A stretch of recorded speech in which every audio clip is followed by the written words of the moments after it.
So your name is Sapphire? Yes, my name is Sapphire. We are in Hotel Memling because the villain of the film, Yeah. in 1965, he was staying here. And he was dressing the way I am dressing now.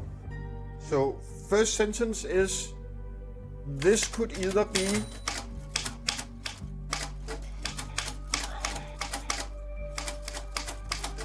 Yes. the world's biggest murder mystery Yes. or the world's most idiotic conspiracy theory. If the latter is the case, Yes. I am very sorry.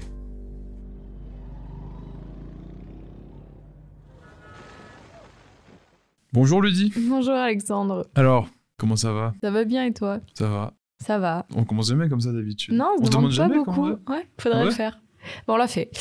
Et on l'a fait et on commence ce 4e épisode de Qui relève du document Oui.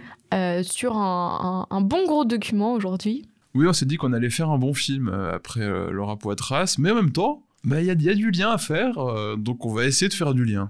Absolument. Absolument. Et donc aujourd'hui, on va vous parler de Cold Case Hammarskjöld ou bien Cold Case à l'ONU.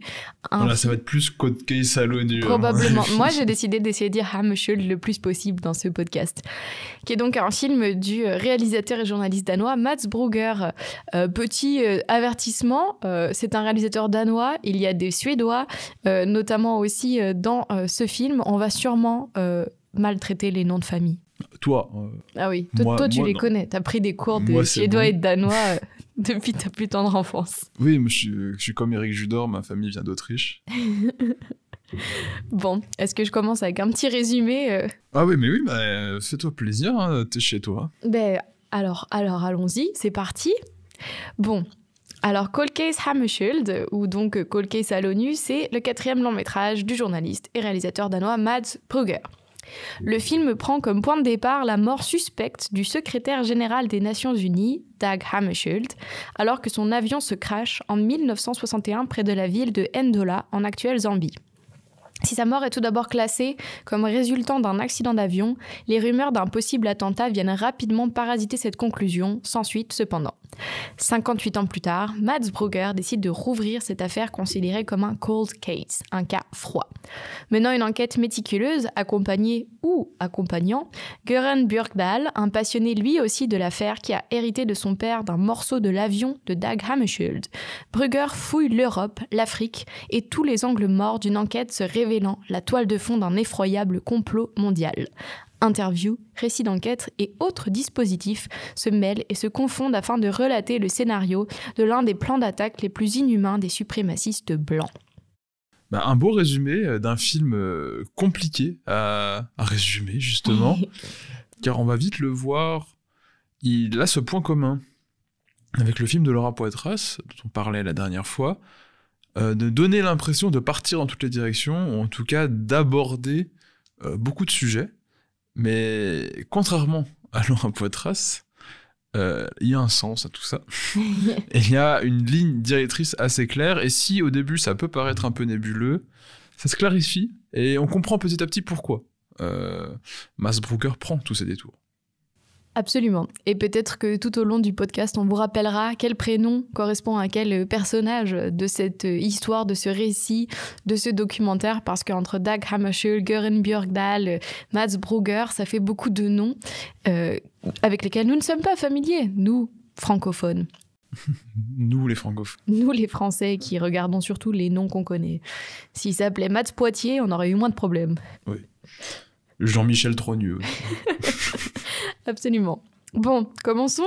Oui, commençons, et je propose qu'on commence par une petite explication du dispositif de Mads Brugger, en tout cas qu'il met en place dans Cold Case à l'ONU, avant que ça soit plus clair et qu'on puisse, dans un deuxième temps, essayer de l'explorer plus simplement. Car c'est un peu compliqué, mais finalement c'est assez simple. Il faut que c'est résumé. C'est vrai, c'est compliqué, mais c'est simple une fois que c'est résumé. Exactement. Tu vas nous résumer ça alors? Donc le film commence, et après une petite séquence animée où on voit l'avion, on voit pas l'avion, mais on voit l'explosion de l'avion. On est dans une chambre d'hôtel avec Mads Brugger, donc le réalisateur du film, de dos, habillé en blanc, et qui dit qu'il s'habille de la même façon que le fameux méchant de cette histoire. Et il semble parler à quelqu'un, une secrétaire, qui est assise à son bureau. Ensuite, on a une deuxième chambre d'hôtel. La première est en Afrique du Sud, la deuxième est au Congo. Avec toujours une autre secrétaire, qu'on suppose congolaise, qui continue, comme si les deux chambres d'hôtel un peu se superposaient. Et il dit, on est dans cette chambre d'hôtel car c'est la chambre que le méchant de l'histoire utilisait. Donc là, c'est un premier niveau, qui est un niveau où Mads Brugger va raconter son enquête, son documentaire, à deux secrétaires qui, elles, vont taper l'histoire, ou en tout cas vont taper ce que Mads Brugger leur dit. Ensuite, on a un flashback, en tout cas un flash dans des archives, et là on a l'histoire donc de ce fameux secrétaire général de l'ONU, Dag Hammarskjöld, et on a des images d'archives, et là c'est un peu un deuxième niveau qui serait l'histoire, en tout cas les événements, les archives. Ensuite, on a un troisième niveau qui vient s'ajouter, qui est l'enquête que Mads Brugger a fait avec Göran Björkdal sur Dag Hammarskjöld. Et donc on a ces trois niveaux-là qui vont tout le temps passer de l'un à l'autre et qui vont être un peu à l'image de l'histoire qu'ils vont raconter, qui va tout le temps faire des sauts dans le temps, des sauts dans des lieux. Et le documentaire va également passer d'un lieu à l'autre, d'une époque à l'autre, mais aussi à partir d'où on raconte, ça va aussi changer. Parce qu'on aurait l'hôtel qui sera le présent, mais après, on va raconter, on va être 2 ans en arrière, puis 4 ans en arrière, puis on va faire un flashback 20 ans en arrière avec des images d'archives, puis on va commenter ces images avec 6 ans en arrière, puis après, on retourne dans le présent pour qu'il y ait un autre commentaire qui vienne s'ajouter. Et donc, on va tout le temps passer comme ça, d'une strate à l'autre de l'histoire. Ce qui fait qu'on a toujours 2 temporalités dans l'histoire. On a toujours l'événement vécu et raconté à la secrétaire en même temps. Donc on a toujours le présent, qui est celui de l'énonciation, et le passé, mais qui cohabitent, parce qu'on passe constamment de l'un à l'autre, c'est-à-dire que le présent et le passé se brouillent un peu, mais en même temps sont toujours concomitants, parce qu'on est toujours en train de raconter quelque chose. Absolument. Merci pour cette belle description du dispositif. Ce qui m'a le plus impressionné, c'est que tu as dit les prénoms sans faute. de mon point de vue à moi. Bon, je vais rebondir un peu sur ce que tu as dit, si le cœur t'en dit, et me pencher un peu sur cette notion d'enquête. Parce qu'au final, ce qui sous-tend un peu toutes ces parties, et ce qui organise beaucoup le film, c'est cette enquête que Mads Brugger réalise, organise et tout ça. Donc j'ai décidé de me demander qu'est-ce qu'une enquête, à quoi ça sert une enquête, et notamment de m'inspirer de ce que le chercheur Laurent Demans a réfléchi sur les écritures de l'enquête, en regardant comment il définit les investigations contemporaines. Pour Laurent Demans, les investigations contemporaines, elles cherchent à redonner consistance à un réel évanescent, donc un réel qui disparaît par degrés, qui s'efface peu à peu. Ça, c'est relativement contemporain parce qu'avant, les investigations, elles servaient plutôt à essayer de comprendre le monde social, le tout social qui nous englobait. Aujourd'hui, c'est plus ça. L'enquête contemporaine, elle montre que les fragments du réel, ils ne peuvent pas être assemblés en une totalité retrouvée. L'enquête, elle permet de montrer la part de discontinuité, elle souligne les angles morts et les taches aveugles du ou des réels. Donc comment on voit ça matériellement dans le film ? Tu as assez bien expliqué ce dispositif à partir de la première scène. Comment est-ce qu'on voit ces fragments ? Moi, là où je vais un peu me pencher, c'est sur comment est-ce qu'on voit ce réel évanescent, comment est-ce qu'on voit ces taches aveugles, avec une scène que je vais me permettre de décrire aussi. Pour donner un peu un contexte, après de nombreuses recherches, Mads Brugger découvre le nom d'un pilote qui aurait supposément tiré sur l'avion de Dag Hammarskjöld, ce qui aurait fait que l'avion s'est crashé. Ce pilote, il est surnommé The Lone Rangers, et en fait il s'agit d'un pilote anglo-belge qui s'appelle, attention, Jan van Rieseegem. Je crois que ça se prononce comme ça. C'est pas Johan ? Non, Jan, j'ai été vérifiée 3 fois. Donc, Jan van Rieseegem. Mads, il retrouve... Mads, ouais, je l'appelle Mads maintenant. Je peux l'appeler Brugger aussi, mais on va y aller avec Mads, c'est sympathique. Mads retrouve le registre de la période que Jan van Rieseegem a passé au Congo, et il remarque que les seuls jours qui ne sont pas comptés dans le registre, c'est les jours avant et après la mort de Dag Hammarskjöld. Mads, il découvre aussi que la personne qui a tenu les registres, c'est Marion, la femme de Jan van Rieseegem. Donc la scène que je vais décrire, c'est Mads et Göran qui retrouvent Marion, qui est devenue une femme relativement âgée, parce qu'on apprend que le pilote est mort. D'ailleurs, on voit une photo de lui, il a l'air plutôt âgé. Donc il la retrouve dans une rue. Et on l'écoute. la scène. Oui, on l'écoute. Écoutons-la. Écoutons-la.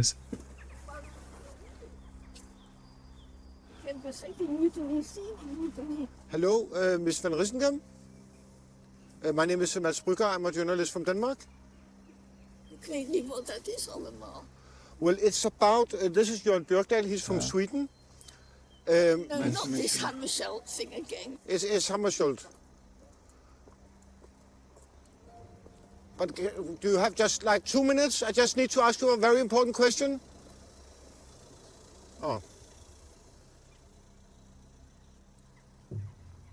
Donc ce qu'on peut voir dans cette scène, c'est que Mads, après s'être présenté, quand il présente Göran et qu'il explique qu'il est suédois, et ben c'est le mot Suède qui fait tilter Marion, qui crie « Oh non, pas encore cette histoire de Hammersholt ».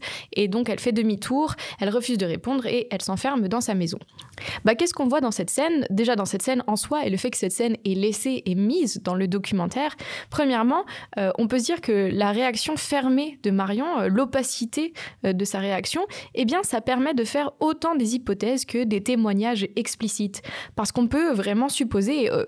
essayer d'apposer une lecture à sa réaction fermée. On pourrait se dire que c'est parce que beaucoup de gens se sont déjà intéressés à l'affaire et qu'elle en a marre, mais aussi peut-être potentiellement qu'elle a quelque chose à se reprocher ou disons qu'elle sait ce que son mari a fait, qu'elle ne veut pas en parler. Je reste sur des hypothèses, c'est pas confirmé, mais on peut l'interpréter à ce jour-là dans le film.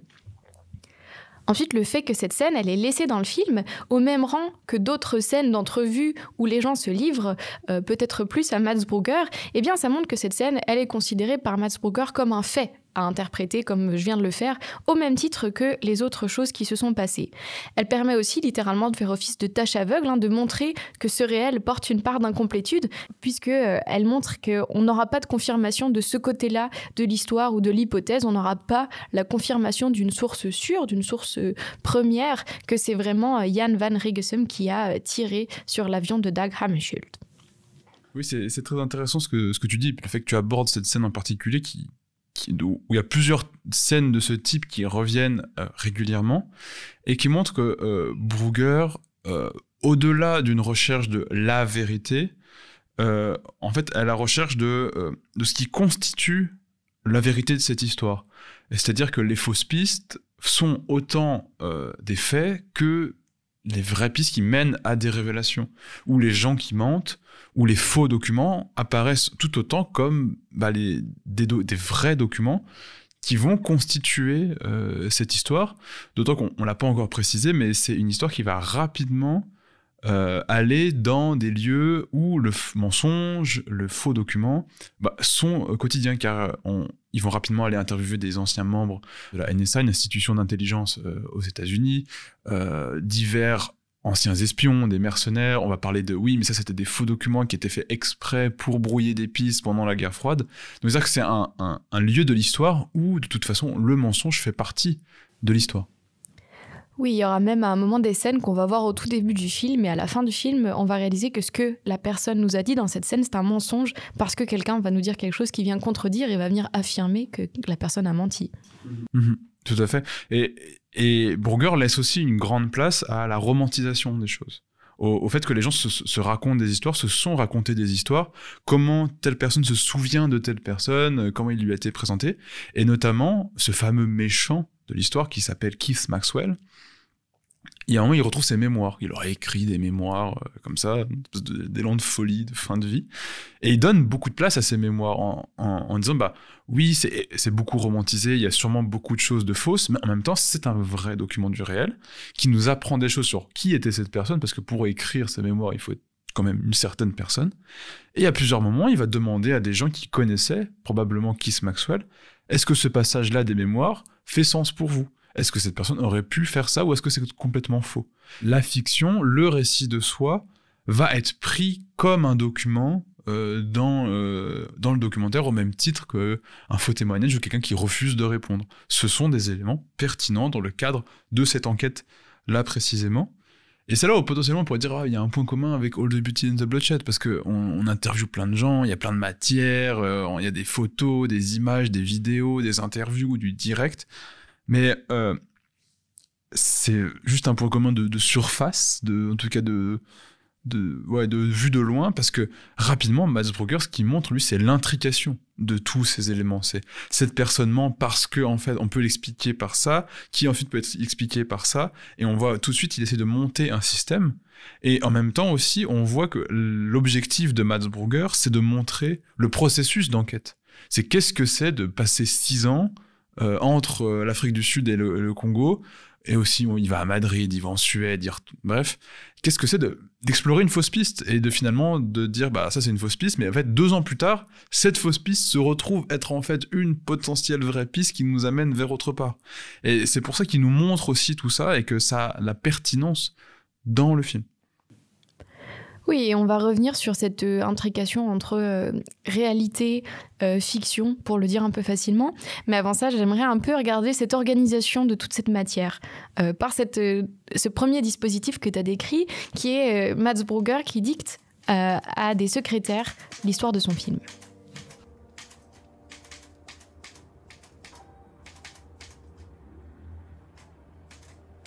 Sorry. Did you finish the story? With Rita? About Summer? Yeah. And About the Maxwell and Yes, for now, because we come back to South Africa Okay. later. Yeah. Pour moi, dans mon point de vue, ce qu'il fait à ce moment-là, c'est emprunter la forme du roman policier. Et je vais essayer d'un petit peu expliquer pourquoi. Déjà, on peut noter que Laurent Demans, il en parle aussi du rapport entre les romans policiers et les enquêtes contemporaines. Il dit que pour lui, les romans policiers et les sciences sociales, eh bien, ils sont proches tous les deux parce qu'ils utilisent tous les deux ce qui s'appelle un paradigme indiciaire. C'est-à-dire le fait d'avoir une pratique d'investigation qui se fait à partir d'indices, de traces infimes et de marques ténues. Donc l'enquête, le roman policier et les sciences sociales, ils se rapprochent par une forme de méthodologie. On peut faire enquête dans un film comme dans un mémoire. Néanmoins, dans le film, on a une vraie référence au roman policier dans plusieurs aspects. Déjà, on a une référence au roman sur le fait de dicter quelque chose qui est séparé en prologue, en chapitres, même si bien sûr, cette médialité, elle a été reprise dans le cinéma. Il y a beaucoup de films qui sont divisés en parties, mais ici, c'est quand même explicitement des chapitres et des prologues, et c'était à la base une médialité qu'on associait à celle des livres et des romans.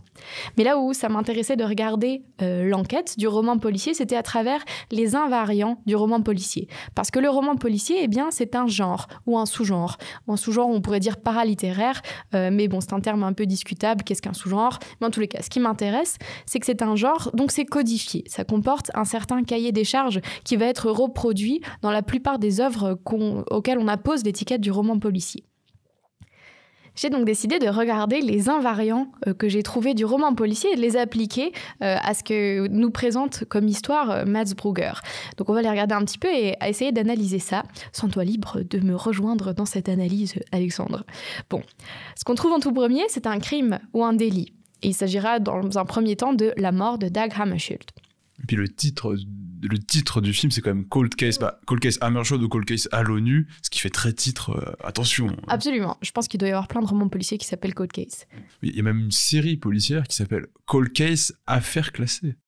Voilà. Diffusée sur France 2. Donc est-ce que Mads Brugger s'est inspiré un petit peu de tout cet univers-là ? On c'est s'en sûr doute. qu'il s'est inspiré de Cold Case Affaires classées. Il a regardé France 2 de toute façon. Regardez France 2. Donc en premier, on a souvent un crime et un délit. Et puis bon, on va aussi avoir ensuite un mobile du crime. Ici, ce serait de faire taire Dag Hammarskjöld. On va le comprendre pourquoi après, je vais y venir. On a souvent un coupable. Je l'ai déjà mentionné, c'est The Lone Rangers. C'est l'homme qui a tiré sur Dag Hammarskjöld, enfin qu'on suppose. On a une victime, Dag Hammarskjöld. On a un mode opératoire, qui était donc l'explosion de l'avion. Et on a une enquête, qui est celle que Mads Brugger va mener.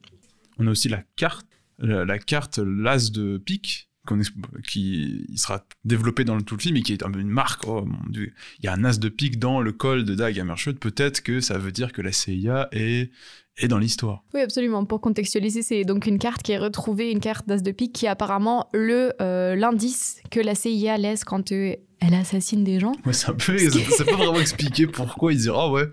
Bah, c'est nous, ça. Voilà, on vous met l'as de pique, c'est nous. Drôle d'idée. Regardez comme ça, vous savez bien que c'est nous qui l'avons tué. Si jamais vous cherchez des coupables, on est là. C'est comme si Starbucks mettait un tampon Starbucks s'il tuait des gens. Je sais pas pourquoi j'ai pris Starbucks, mais imaginons qu'ils décident de tuer des gens. On leur souhaite pas. Ça a dû arriver. Enfin, tout ça pour dire... Ce qu'on peut remarquer quand même dans le film, c'est que selon la narration qu'on adopte, eh bien, tous ces invariants que je viens de citer, je pourrais les appliquer à une autre narration, à un autre problème. Je vais vous l'exposer. On a un autre crime et un délit qui apparaissent à partir de la mort de Dag Hammarskjöld. C'est en fait, sans entrer dans les détails, on découvre qu'il y a une organisation qui est en fait de blancs suprémacistes qui ont propagé, on suppose, le sida en Afrique. Donc ça, ce serait leur crime ou leur délit. Leur mobile, eh bien, ce serait d'éradiquer les personnes racisées. Ouais, ça, c'est clairement dit que c'était le but. En fait, ils mettaient en place des cliniques gratuites pour les personnes noires en Afrique du Sud. Et après, on apprend un peu partout en Afrique, où les gens pouvaient venir gratuitement se faire soigner. Mais on apprend rapidement qu'a priori, les gens se faisaient pas trop soigner dans ces trucs-là. Et ensuite, on apprend qu'en fait, ils essayaient de leur injecter, à partir de vaccins ou des choses comme ça, le virus du sida. Absolument. Donc ça, ce serait leur mode opératoire. Qui est fait par cette institution qui s'appelle The South American Institute for Maritime Research, ou SAIMIR pour les copains. Saïmar. Et donc, on a donc des coupables, qui est cette institution, mais plus généralement les gouvernements occidentaux, plusieurs en sont cités, et donc on aurait les victimes qui seraient les populations africaines.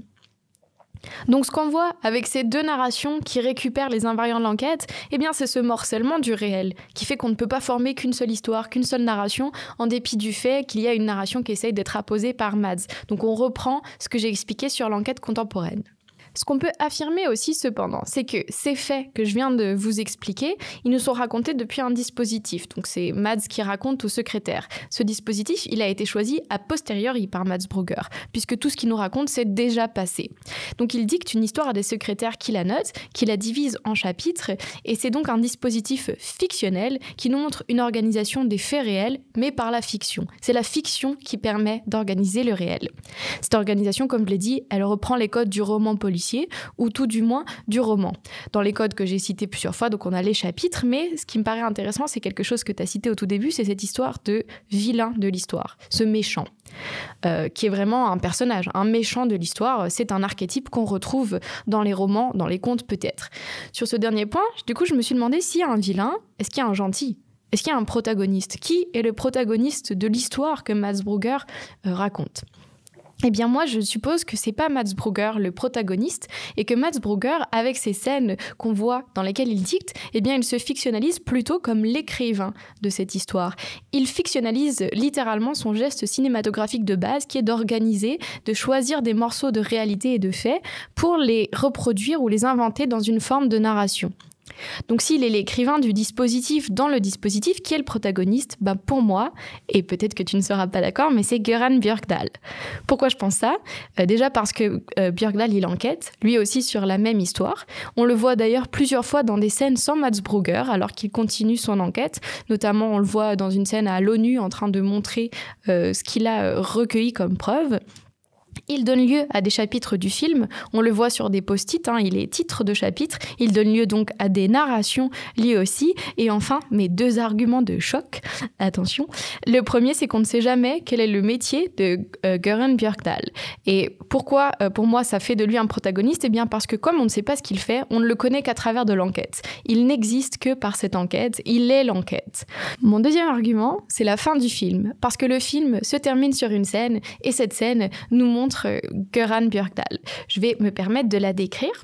On est d'abord avec Mads Brugger et l'une de ses secrétaires et il lui dit « The last narration is about Göran Björkdahl will continue his work ». Donc la dernière narration est Göran Björkdahl va continuer son travail.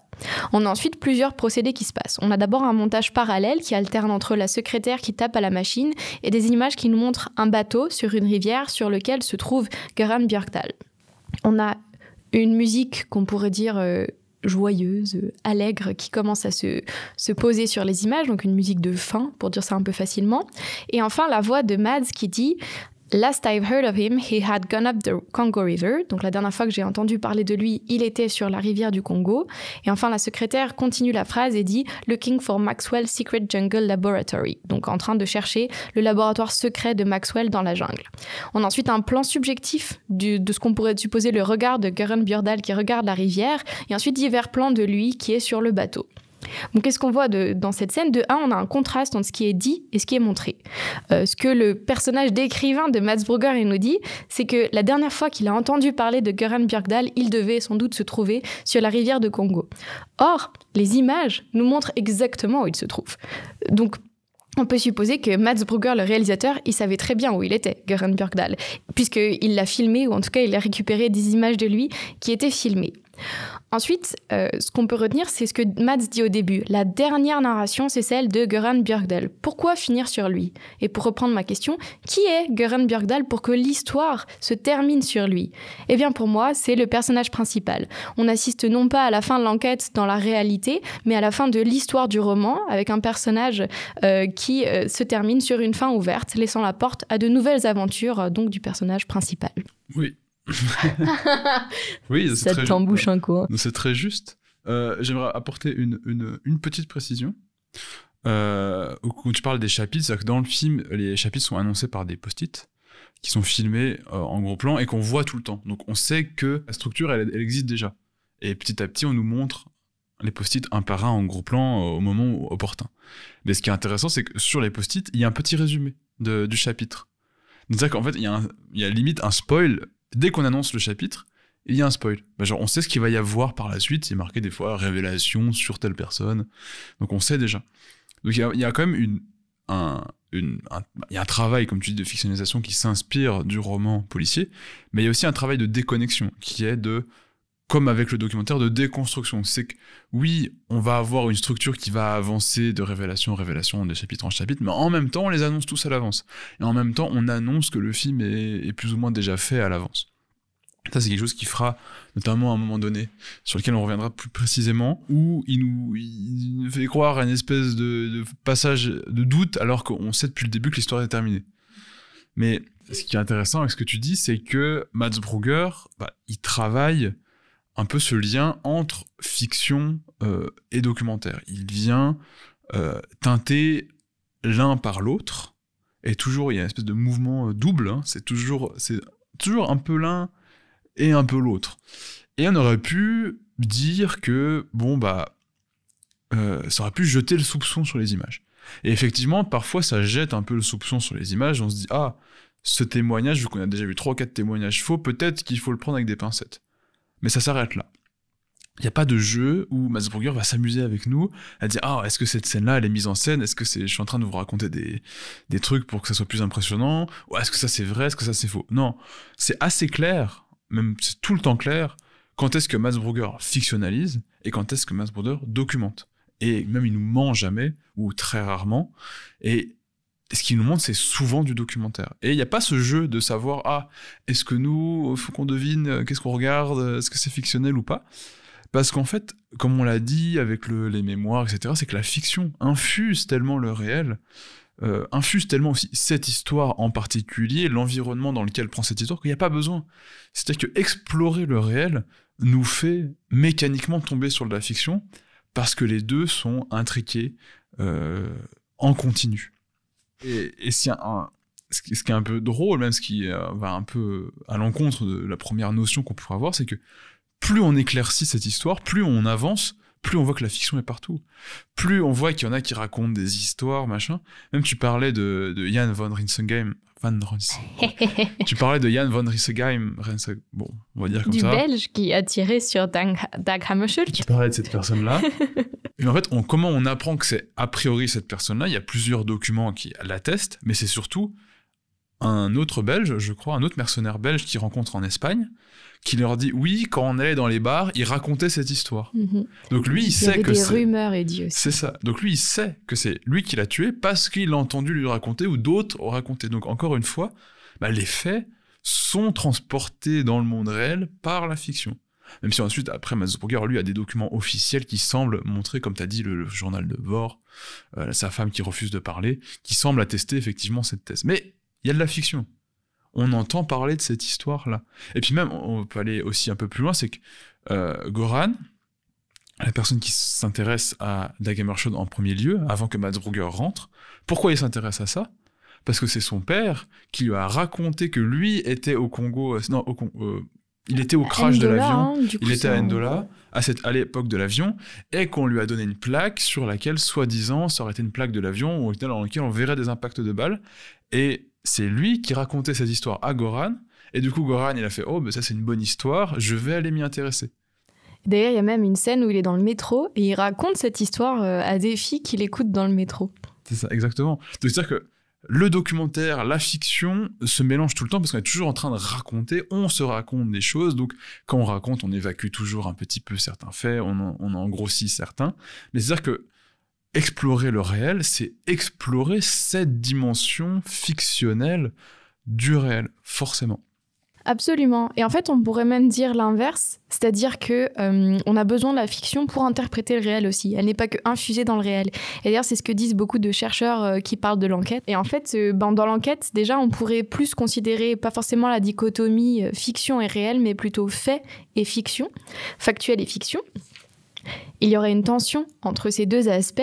Et d'ailleurs, le paradigme de l'enquête, eh bien, l'enquête, c'est une démarche qui constitue le fait dans le mouvement même de la recherche.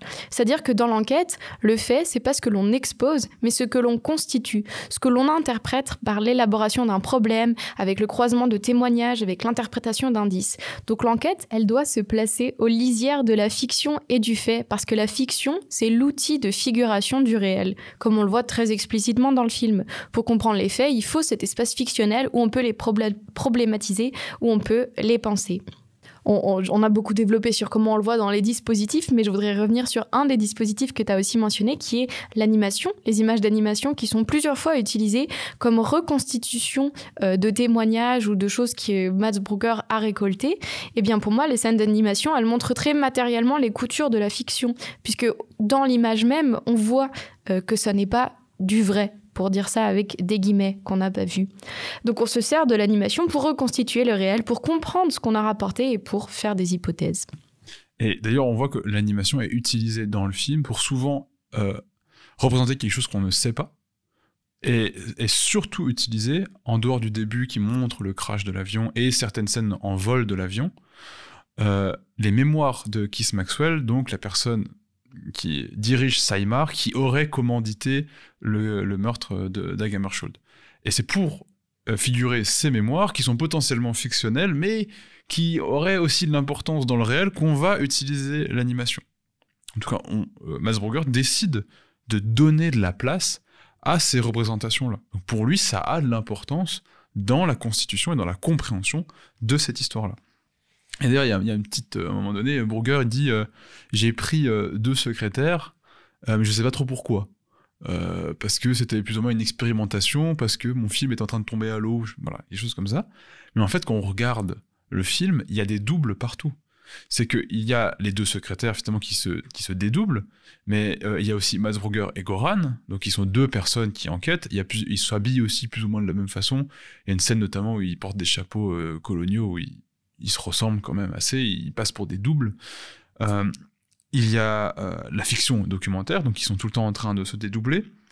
Il y a le costume que porte Brugger, il s'habille comme le méchant, donc il est toujours un petit peu double lui aussi, il est Brugger habillé en quelqu'un d'autre. Et il y a aussi, tu en parlais, mais une scène au début, tu me parlais hors micro plutôt. Hors micro, ouais. Tu en parlais hors micro. Il y a une scène au début où il rentre dans un taxi avec Goran, Mads et Goran rentrent dans un taxi, et le chauffeur de taxi demande comment il s'appelle, ou inversement, et Mads dit je m'appelle Mads, et le chauffeur de taxi dit moi aussi je m'appelle Mads. Mas. And my name is Göran. I'm Mas. Mas. Yes, me, Mas. Mas. Your name is also Mas? Yes. That would be Really? really confusing. Can Yes, you read Mas, it? M-A-S-S. That's my name. It's exactly like my name. Nice to meet you, Mas. Thank you. Donc c'est Mas et Mads dans un taxi. Donc c'est une petite scène qui a pas beaucoup d'importance, mais qui est dans le film, et qui montre encore une fois 2 personnes. Où il y a aussi les signatures. Au moment où ils montrent un document à quelqu'un, ils disent « Est-ce que c'est vous qui avez signé ce document ?» Il dit « C'est ma signature, Mais c'est pas moi. c'est mon écriture, mais c'est pas moi. Ouais. » Bon, après on apprend qu'il ment. Mais sur le moment, il y a un double, encore une fois. Donc c'est-à-dire que ce jeu entre 2 choses qui se recouvrent partiellement, et qui sont un peu à bouger pour voir où est-ce que ça se recouvre et où est-ce que ça ne se recouvre plus, ça fait entièrement partie à la fois de l'enquête, mais aussi de la construction du film. Et tu veux savoir un truc encore plus fou, Alexandre ? Non. Bon, je vais quand même te le dire, mais on est 2. Waouh. Est-ce qu'on n'est pas une continuité du film de Mads Brugger, finalement ? Et en fait, Mads Brugger, tout ça, il le met en place depuis... T'adhères pas à mes théories du complot. C'est... Est-ce que c'est pas nous qui avons tué Dagram Schultz, finalement ? Est-ce que c'est pas nous, Goran Burgdal ? Peut-être. Oh. Mais oui, et... Après cet interlude comique... parce que cette image du double, Mads Brugger la travaille depuis plusieurs films. Donc Cold Case à l'ONU, c'est son 4e film. 4e long métrage, ouais. 4e long métrage, mais 3e documentaire. Ouais, exact. C'est ça. Et où il a fait 2 films avant, qui s'appellent The Red Chapel et L'Ambassadeur. Et dans The Red Chapel, il se fait passer pour un directeur de théâtre pro-régime nord-coréen, en tout cas sympathisant du régime nord-coréen. Et il arrive à se faire inviter avec 2 acteurs sud-coréens, il me semble, mais danois, nés en Corée du Sud, mais danois, à se faire inviter en Corée du Nord pour faire une représentation d'une pièce de théâtre qui s'appelle La Chapelle Rouge. Et donc ils y arrivent et ils filment là-bas un documentaire sur ça. Donc ils sont toujours dans le film en train de jouer un rôle, parce que le jour où, si la Corée du Nord se rend compte que en fait c'est pas vraiment des gens qui ont une pièce de théâtre, bah peut-être que ça va mal finir pour eux. Peut-être, on ne sait pas. Et le 2e film, c'est L'Ambassadeur. Et là c'est un film où il se fait octroyer un vrai document, un vrai visa de diplomate de la République centrafricaine. Donc il se fait donner un vrai visa de diplomate de la République centrafricaine, car il apprend qu'a priori il y a un grand trafic de diamants mondial qui se fait à partir de faux diplomates, en tout cas de vrais diplomates qui ont des vrais visas mais qui sont pas vraiment des diplomates. Donc encore une fois, le vrai et le faux qui se côtoient. Et lui, il se fait obtenir un visa et il essaye de faire transiter des diamants de la Centrafrique vers le Danemark. Mais il n'y arrive pas. Et donc il se fait passer pour une espèce de colon néocolonial, habillé avec des grandes bottes en cuir noir, etc. Et il monte une fausse entreprise d'allumettes pour couvrir un peu ses actions. Mais en tout cas, il y a encore cette idée de costume, de jeu de rôle, de dédoublement. Et ça fait que chez Mads Brugger, en tout cas dans son travail, il y a quand même une idée que on atteint le réel par la fiction. Et parce que dans ces 2 premiers films, dans The Red Chapel et L'Ambassadeur, bah, le résultat qu'il obtient est quand même basé sur l'hypothèse que si ça arrivait à tel type de personne, ce serait ça qui se passe. Ça pourrait fonctionner dans The Red Chapel parce qu'ils croient vraiment, ils sont obligés de croire en fait que ça soit des gens de théâtre. Mais dans L'Ambassadeur, on apprend vite qu'en fait, Mads Brugger, les gens en Centrafrique sont pas non plus dupes de qui c'est et sont un peu tous en mode dire toi tu vas pas vivre très longtemps si tu continues comme ça. Et donc il se fait un peu flouer par plusieurs personnes, on comprend qu'il se fait un peu embobiner. Donc cette hypothèse que ça se passerait comme ça avec un vrai trafiquant, bah là elle est un peu mise à l'épreuve. Mais en tout cas c'est cette idée-là. Et ça fait que le réel auquel il accède, bah, c'est un réel qui est forcément teinté par la fiction, parce que lui-même joue un personnage. Après, on pourrait dire que tout le monde joue un personnage tout le temps. Ouais, la sociologie a vaguement là, parlé de ça. C'est ouvertement un faux personnage qui joue, et surtout dans ces films, c'est toujours adressé. Le public est toujours avec lui dans l'histoire. Il va jamais nous faire croire qu'il est un vrai diplomate. Non, c'est dit, je suis costumé, je suis déguisé, je joue un rôle.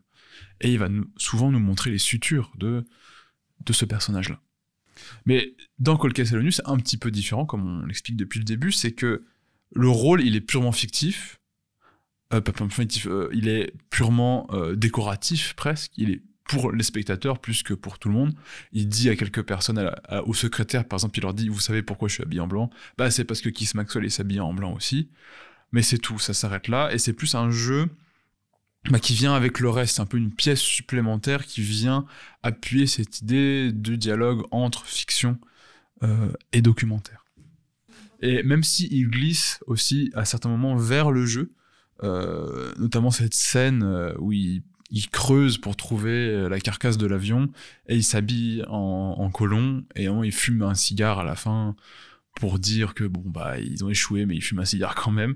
Il y a un peu une mise en scène de soi à ce moment-là, mais ça reste des petits jeux, puis il y a des moments aussi où ils jouent aux cartes avec les as de pique à plusieurs reprises. Ben voilà, ça reste de cet ordre-là qui est plus du décorum du documentaire que vraiment une approche dans le réel. Absolument. On va passer peut-être à un autre aspect du film qui est quand même assez important d'être traité, c'est le néocolonialisme. Et peut-être en commençant par une petite autocritique de nous-mêmes, Alexandre.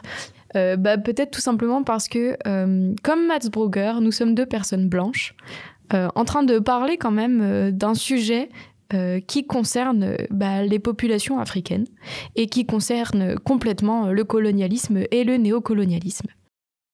Oui, c'est une histoire qui s'inscrit complètement dans l'histoire coloniale de l'Afrique du Sud, surtout à ce niveau-là. Oui, et c'est une grosse question que je pense que se pose Mads Brugger. On va peut-être un petit peu regarder comment il le fait, mais qu'on peut se poser nous aussi du fait que nous sommes en train d'expliquer, comme lui le fait, notamment à ses deux secrétaires, des choses commises par les gouvernements d'où l'on vient en fait. Par des Blancs. Par des Blancs. C'est des crimes faits par des Blancs sur des Noirs et ouvertement dans le but, en tout cas d'après un des membres de Saïmar, un des anciens membres de Saïmar, l'entreprise, le groupe de Keith Maxwell, ouvertement dans le but d'éradiquer les populations noires d'Afrique du Sud. Absolument. Mais de ce qu'on en a un peu discuté tous les deux, eh bien, pour nous, Mads Brugger, il en a conscience de ça. Et ce n'est pas anodin que pour lui, justement, les deux secrétaires qui l'embauchent sont deux personnes racisées, qui l'habillent en blanc, ce qui n'est quand même pas anodin. Et pendant toutes les scènes où il leur parle, il est très lourd avec elles. Il leur demande au moins 15 fois à chaque fois si elles ont bien compris. Il leur explique clairement ce qui se passe. Et des fois très cash, des choses très dures. Et pour moi, ce geste-là, c'est aussi pour asseoir et visibiliser l'espèce de position, la position complètement dominante de blanc qu'occupe Mads Brugger. Oui, et l'enquête... dans son fonctionnement même, dans le principe même d'une enquête, reconduit certains axiomes coloniaux. Parce qu'il va en Afrique, je dis en Afrique parce qu'il va dans plusieurs pays d'Afrique, récolter de la matière, qui est la matière de l'enquête, mais il va voir des gens, il prend des documents, il explore, et surtout, en fait, on a comme l'impression qu'il se balade, il est un peu chez lui, quoi. Ouais, complètement. Il n'y a pas de problème de douane, il n'y a pas de problème d'aller d'un pays à l'autre, non, c'est très très fluide. Bon, est-ce qu'il l'a enlevé du film ou pas, mais en tout cas ça fait quand même ces deux blancs qui se baladent un peu où ils veulent en Afrique. À un moment ils veulent creuser dans un aéroport, ils demandent pas vraiment la permission, ils vont juste creuser, quelqu'un qui leur dit ouais t'inquiète, vas-y tu peux creuser. Après il y a son patron qui lui dit bon finalement on n'a pas le droit de creuser. Tant pire que ça, même à un moment ils arrêtent de creuser et c'est un des employés de l'aéroport qui creuse à leur place. Tout à fait. Et donc il y a, au sein même dans le fonctionnement même du film, il y a des axiomes coloniaux qui sont reconduits, et après même dans la division matérielle du film, des images, on voit surtout des personnes blanches. Des hommes blancs. Des hommes blancs, exactement. Et les seules personnes noires que l'on voit sont des gens qui travaillent, donc les deux secrétaires qui ont été embauchés par Mads Brugger, le personnel de l'aéroport qui travaille à l'aéroport et qui aide Mads Brugger. On voit quelqu'un dans un magasin qui parle des cliniques, mais ça reste quand même des gens où on voit qu'il y a vraiment une division très claire de classe entre les blancs qui l'interrogent et ces personnes-là. Ouais. Et d'ailleurs, il y a quelques témoins de Ndola qui l'interrogent, qui dit qu'ils n'ont pas été écoutés et leurs témoignages n'ont pas été pris en compte à l'époque de la mort de Dag Hammarskjöld, mais leur témoignage est très court. C'est comme tu l'as dit, c'est vraiment pas les personnes qu'on voit le plus dans le film. Non, pas du tout, mais je pense que c'est la nature même du document qui était que les gens qui ont commis les crimes sont des blancs et on va aller parler aux blancs et c'est eux qui ont des informations. Et il y a aussi ça, il y a aussi ce fait qu'en fait l'histoire même de laquelle il retrace appelle à avoir cette division parce que finalement l'apartheid de l'Afrique du Sud survit en fait aujourd'hui en Afrique du Sud par ça, par le fait que les personnes qui l'ont organisé à l'époque, certaines vivent encore là-bas, sont encore là-bas et sont coupables de crimes qui ont été commis pendant cette période-là.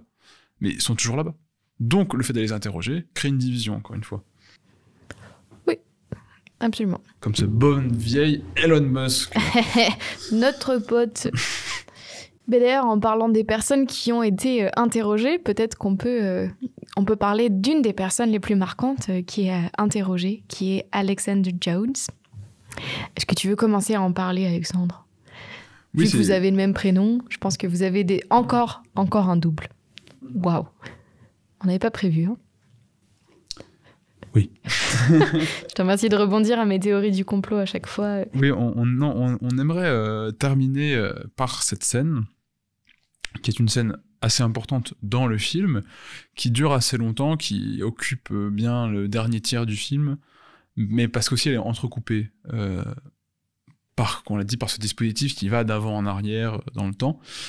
Et en gros, le dispositif, c'est que il trouve une liste des anciens membres de Saimar, des gens qui travaillaient là-bas. Il les appelle, ils vont les voir, et grosso modo, personne ne veut leur parler. Sauf un, donc Alex Jones, un ancien membre de Saimar qui accepte de faire une entrevue et de parler de son expérience au sein de ce groupe paramilitaire dirigé par Keith Maxwell. Et l'entrevue en elle-même est assez classique. C'est une entrevue face caméra, il y a quelques plans sur Mads et Goran qui posent des questions, mais bon, c'est assez classique dans la forme. Mais là où c'est pas classique, c'est comment Mads Brugger va l'organiser avec tout le reste de sa matière. Et ce qui est important à préciser aussi, c'est que Alex Jones, certes, donne un témoignage qui semble véridique, mais ne donne aucun document. Et ça, Mads le dit, il nous donne sa parole, mais il n'y a pas de document.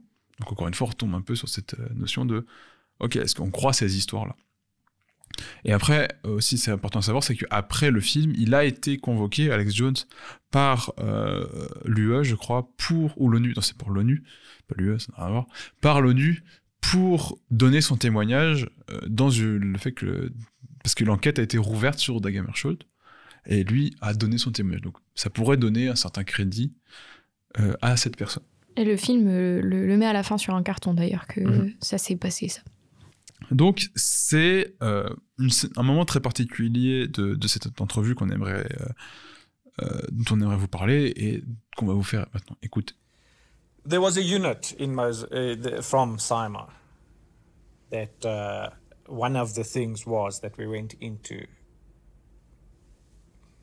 African countries. And how was that done exactly? Through inoculation. Through vaccines? Yeah, through vaccines. Pretending to inoculate people and that type of thing. The idea being to kill black people? Yeah, to eradicate black people. You must understand the concept was that AIDS was a killer. It was incurable at that point in time, so it was led to believe that if you infected people, it was the quick, non-militaristic approach to eliminate black people. And that is something you know for a fact, that AIDS was actively being spread to other countries? Yes, to African countries. Before we continue with Alexander Jones, I should tell you about the case of Dagmar Feil.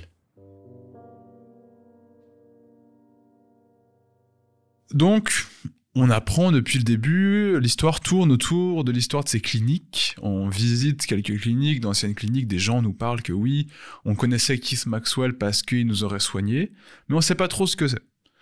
On a des doutes, et à ce moment-là, Alex Jones dit oui, ces cliniques-là, le but affiché, c'était de propager le virus du sida. Et à ce moment-là, on saute dans le temps vers une autre histoire qui est celle de Dagmar Frey, qui est une personne, une suprémaciste blanche, qui s'est mise à travailler pour Saimar et qui à un moment donné a eu des remords, a voulu aller voir la police à propos des cliniques et s'est fait tuer. Et donc Mads Brugger trouve son frère qui veut bien parler de cette histoire-là et qui nous dit oui mais il n'y a pas eu d'enquête, elle est morte et puis c'est tout. La police n'a jamais voulu chercher à savoir pourquoi. Et ensuite là on a Mads Brugger on revient dans le présent avec les secrétaires, par intermittence, toujours, et il leur dit « Est-ce que vous comprenez bien de quoi je parle ? Est-ce que il doit dire vraiment, est-ce que tu peux me résumer ce que je viens de te dire ?» Et donc là, on a cette disposition où Mads Brugger est en train d'expliquer que d'autres blancs que lui, venus aussi d'Occident, ont mis en place des cliniques pour tuer elle, en fait, basiquement. C'est un peu ça. C'est le moment où il leur explique qu'il y a eu une propagation du sida par le Saimar. Et donc on a cette triple, c'est ce triple dispositif qui se met en place et qui, je pense, là, le plus efficace. C'est là où, pour moi, il atteint son potentiel d'efficacité maximum. Son climax. Et donc là, c'est comme on parlait de néocolonialisme, il y a quand même un peu quelque chose d'étrange entre ce blanc qui est venu enquêter sur d'autres blancs, qui parle à cette femme noire qui travaille pour lui, qui a été embauchée directement par lui. En plus, il lui parle un peu en arrière, et dans son fauteuil, et puis il lui explique, et puis il y a des plans un peu où on le voit derrière, et puis il dit est-ce que tu as bien compris? Donc il y a quand même quelque chose qui se passe un peu bizarre à ce moment-là, mais qui est comme directement adressé à l'écran. C'est qu'est-ce qu'on fait? En fait, la question qu'il pose, c'est qu'est-ce qu'on fait de cette histoire-là? Parce que oui, c'est une histoire qui a été commise par des blancs, oui, il faut enquêter sur ces histoires-là, mais à quel point c'est nécessaire de le faire? Qu'est-ce qu'on va faire? Parce que ces gens ne sont pas des justiciables, je veux dire Keith Maxwell est mort, il y a beaucoup de gens qui sont morts dans cette histoire-là, il faut retrouver la vérité, on nous dit que certaines personnes veulent cacher la vérité, donc c'est un peu aussi, je pense qu'il y a comme cette idée derrière de est-ce que ça vaut le coup? Je pense que Masburger répondrait oui, de creuser cette histoire de remuer la merde, direct, dit peu crûment. Et là, je trouve que le dispositif fonctionne au mieux, je le disais, parce que pour moi, c'est le moment où Masburger nous apprend, en tout cas, on voit que pour lui, un documentaire, c'est raconter les choses. C'est qu'on est dans un documentaire à partir du moment où on raconte des faits réels. Et il y a cette étape nécessaire de raconter, de mise en récit.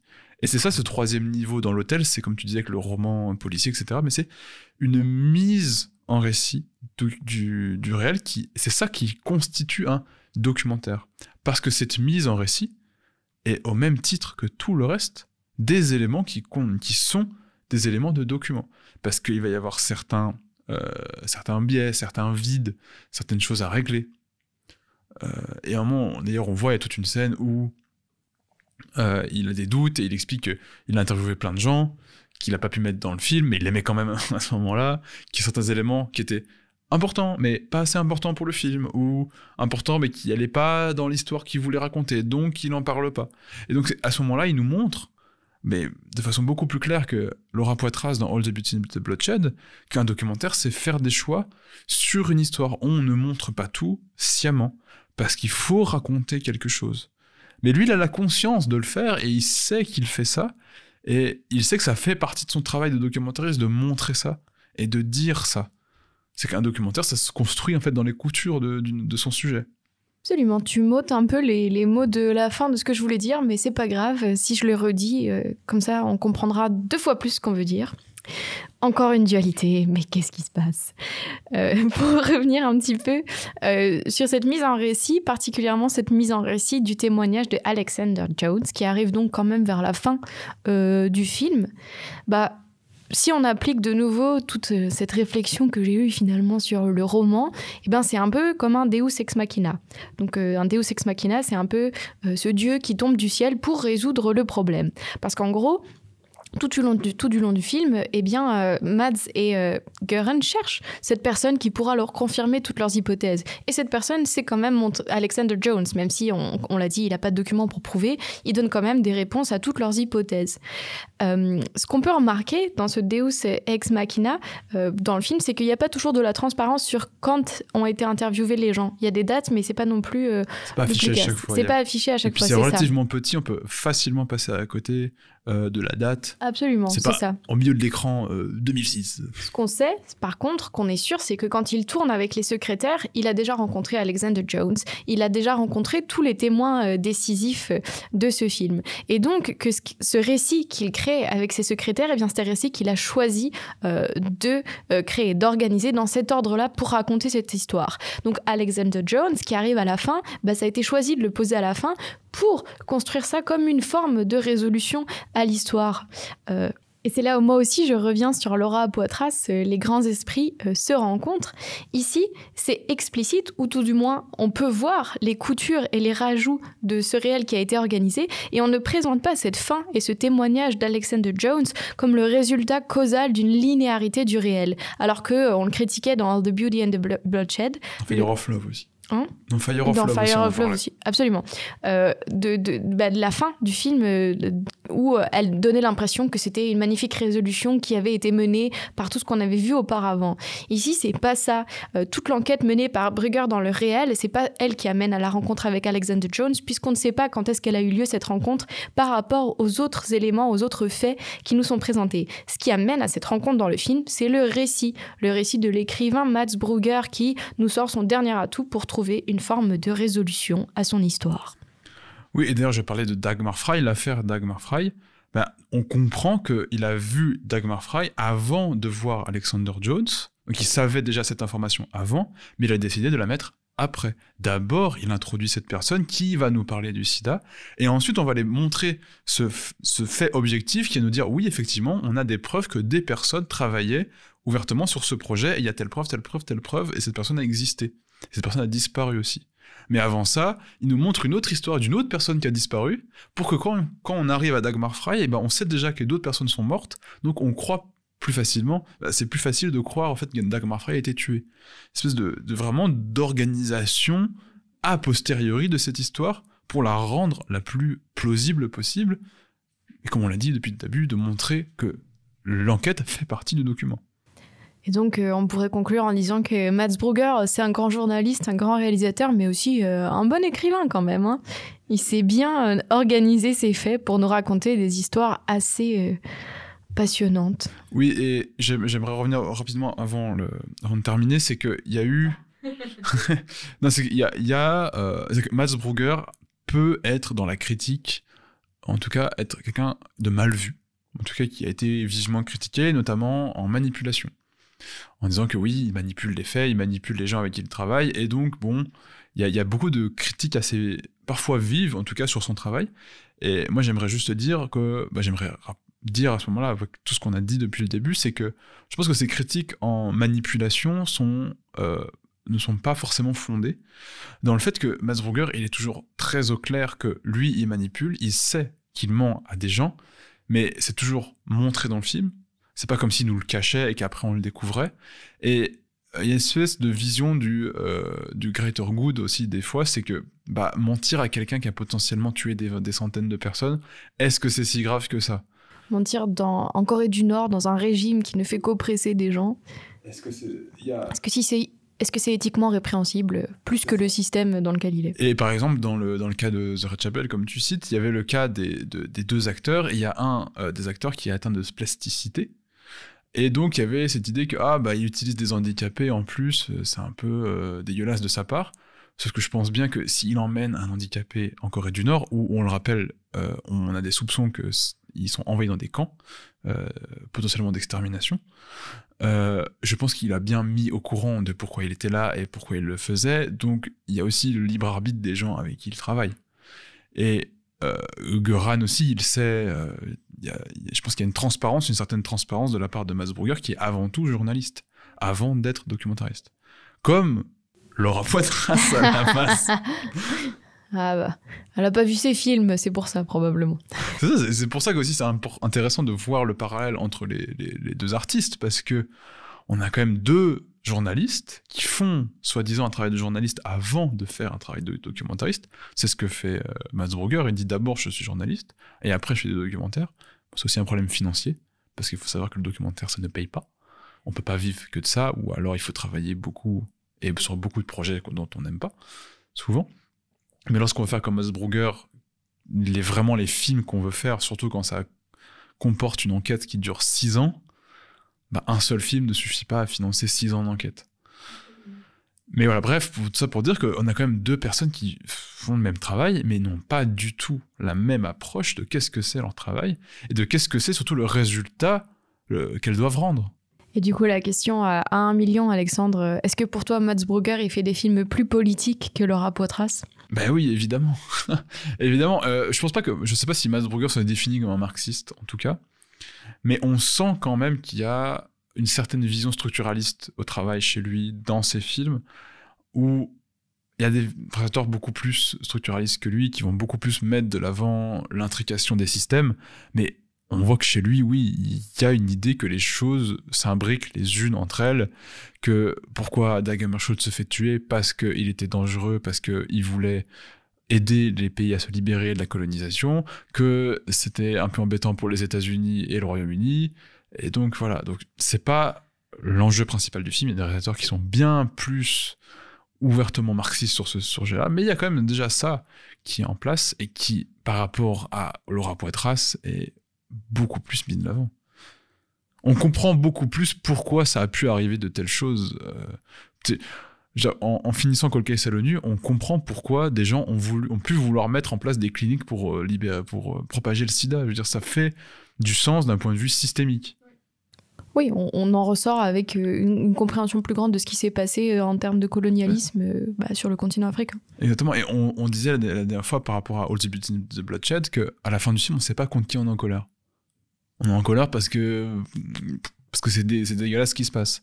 Alors que là, le Royaume-Uni, il est quand même bien pointé du doigt que c'est plutôt lui qui a tout organisé pour des intérêts purement financiers. Et la CIA qui laisse des petites cartes de jeu aussi. C'est ça. Elle est pas loin.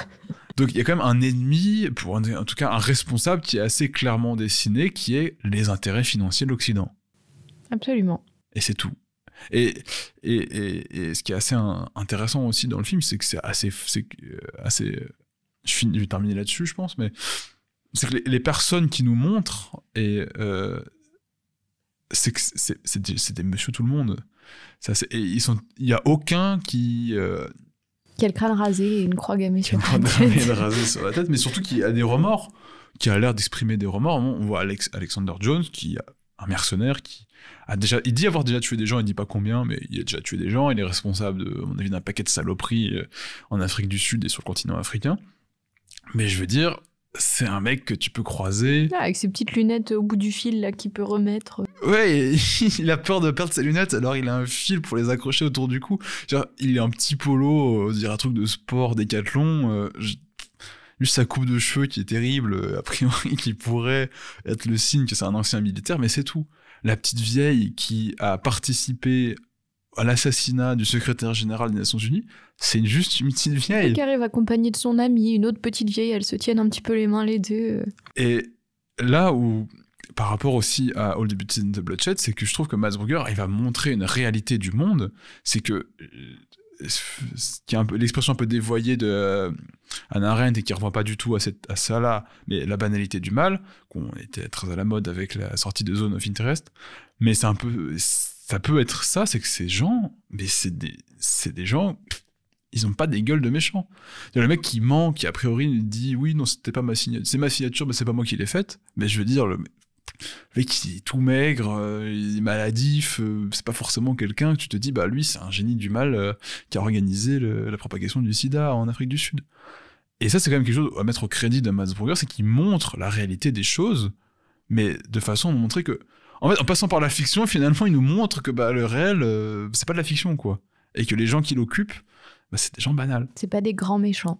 Pas des grands méchants, même si Keith Maxwell s'habille en blanc, se prend pour un grand méchant, c'est peut-être un peu la figure la plus fictionnelle du film. Mais qu'on ne voit jamais, en l'occurrence. En même temps, il est décédé. Donc c'est ça, oui, évidemment.